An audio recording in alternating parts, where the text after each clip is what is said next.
durante a semana, eu imaginando que a mensagem que estava sendo preparada para mim, eu iria pregar ontem. Mas quando foi na noite de quinta para sexta, Deus falou no meu coração: olha, isso tudo que eu estou te trabalhando é para sábado. A mensagem de amanhã é essa aqui, me deu de madrugada, é Jesus.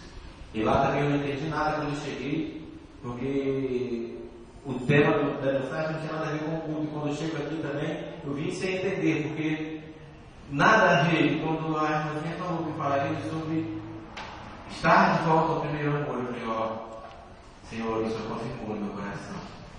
E às vezes a gente tem pedido muitas oportunidades, tem experimentado determinadas situações que temos oportunidades, às vezes não sabemos aproveitar essa oportunidade.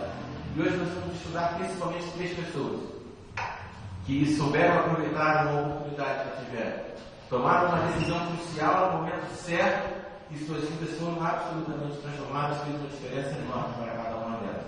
A primeira pessoa que a gente vai ver é o paralítico de Betesda. Aquele homem estava há 38 anos esperando uma oportunidade. O homem estava na beiradinha daquele poço, dia após dia, durante 38 anos. Você pode conferir nessa Bíblia de João, capítulo 5, de verso de 1 a 9. Ele nunca lograva êxito porque levava desvantagem para locomover-se.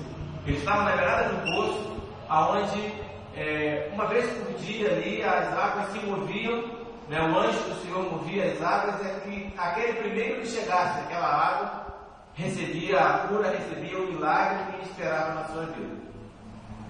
E ali não tinham só paralíticos.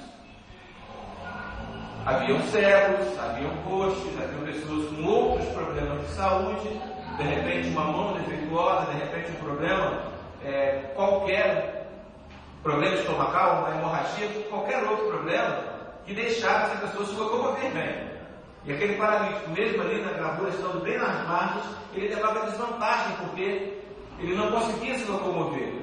Quando ele pensava em se mexer, em se arrastar, chegava alguém primeiro e ganhava a bênção, e ele mais uma vez ficava ali esperando a próxima oportunidade. Quando é que vai balançar de novo, para que ele pudesse tentar, mas sempre que ele tentava, alguém passava à sua frente, porque ele não tinha como se locomover direito. Ninguém o ajudava. Todos os que ali estavam também queriam a mesma coisa, chegar primeiro às águas. Bobo seria quem o ajudasse. Às vezes a gente vê isso até mesmo nos nossos retiros de carnaval, nos nossos acampamentos, assim. Às vezes entramos na fila da comida e a gente sabe que tem carne para todo mundo, mas a gente fica numa ansiedade tão grande que se alguém entrar na frente a gente bate, porque eu quero comer, eu quero minha carne. Não é assim que funciona? Eu quero chegar primeiro. Naquela fila de lembranças de presentinhos na igreja, é interessante quando a gente é na classe de crianças ou quando a gente trabalha com as crianças, a gente sabe daquela fila de presentinhos de Dia das Crianças, perto de Natal, todo mundo vai ganhar igual. Mas é uma briga enorme para quem vai pregar o primeiro, não é assim? E aquele homem estava nesse problema. Muito embora as pessoas ali soubessem que ia esperar mais um pouquinho, mas se receberia sua bênção, ninguém queria ajudar. Porque colocando aquele homem primeiro no posto seria sinal de quê? Eu vou colocar ele vai receber e eu não. Eu não sei quando é que o anjo vai lançar de novo. Eu não sei quando é que essa água vai se mover de novo para que eu possa ser abençoado. Então por isso ninguém o ajudar. Aquele homem viu